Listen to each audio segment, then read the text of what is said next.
2 दिन से एक बहुत ही महत्वपूर्ण चर्चा लोकसभा में हो रही थी, जहां पर सत्ता पक्ष विपक्ष ने अपने बातों को रखा।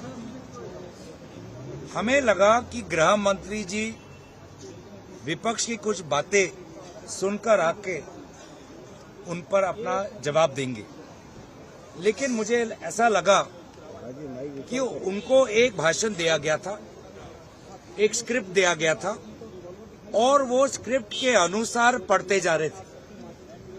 राहुल गांधी जी ने जो अहम सवाल उठाए, अखिलेश यादव जी ने जो अहम सवाल उठाए, टीएमसी के कल्याण बनर्जी ने, डीएमके के मारन जी ने, एनसीपी के सुप्रिया सुले जी ने, विभिन्न जो हमारे राजनीतिक दल के नेताओं ने जो भी अहम विषय उदाहरण प्रमाण के साथ रखे, हमें लगा कि गृह मंत्री आएंगे, बातें रखेंगे, लेकिन गृह मंत्री एक भाषण, एक स्क्रिप्ट, एक लिखे हुए भाषण को वो पढ़ रहे थे और बार बार अफवाहें। अब वो एक उदाहरण देता हूं, उन्होंने कहा कि कांग्रेस पार्टी कभी चुनाव आयोग के पास गई नहीं।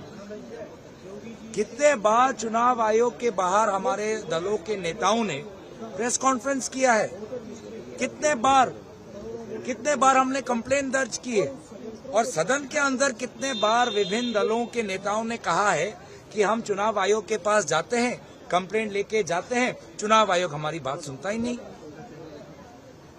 कोई उस पर जवाब नहीं और उल्टा बोल रहे हैं कि हम कभी गए नहीं।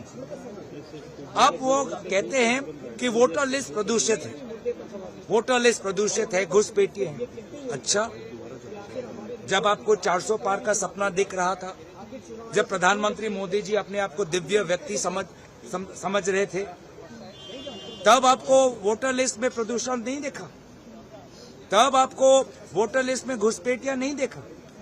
घुसपैठिया तभी देखा जब लोगों ने आपके 400 पार के सपने पर काला पूरा ठंडा पानी फेंक दिया, तब आप समझ गए कि नहीं, ऐसे होगा तो सरकार जाएगी।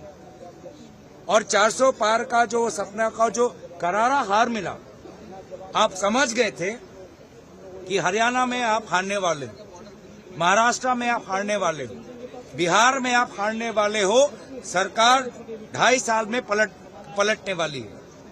और अपने पलटने वाले सरकार को बचाने के लिए आपने विशेष रूप से हरियाणा में वोट चोरी की, आपने विशेष रूप से महाराष्ट्र में वोट चोरी की, आपने विशेष रूप से बिहार में वोट चोरी की। घुसपैठिए प्रदूषित वोटर लिस्ट, तो प्रदूषित वोटर लिस्ट के आधार पर नरेंद्र मोदी जी प्रधानमंत्री बने। घुसपैठियों के आधार पर आज उनकी सरकार सत्ता में है, ये कहना चाहते हैं।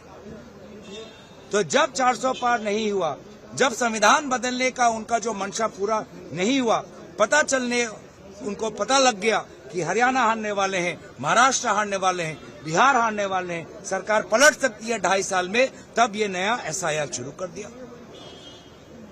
तब ये मुख्य चीफ इलेक्शन कमिश्नर को विशेष ताकत दे दी, विशेष सुरक्षा कवच दे दिया कि चाहे कुछ भी कर दो, क्रिमिनल प्रोसिक्यूशन नहीं होने वाला।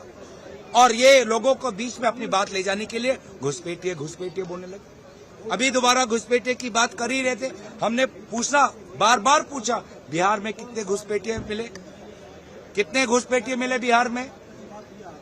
और घुसपैठिए अगर इतने समय से है तो कौन इसका जवाब देगा? गृह मंत्री स्वयं जवाब देंगे 10 वर्ष से क्या कर रहे थे।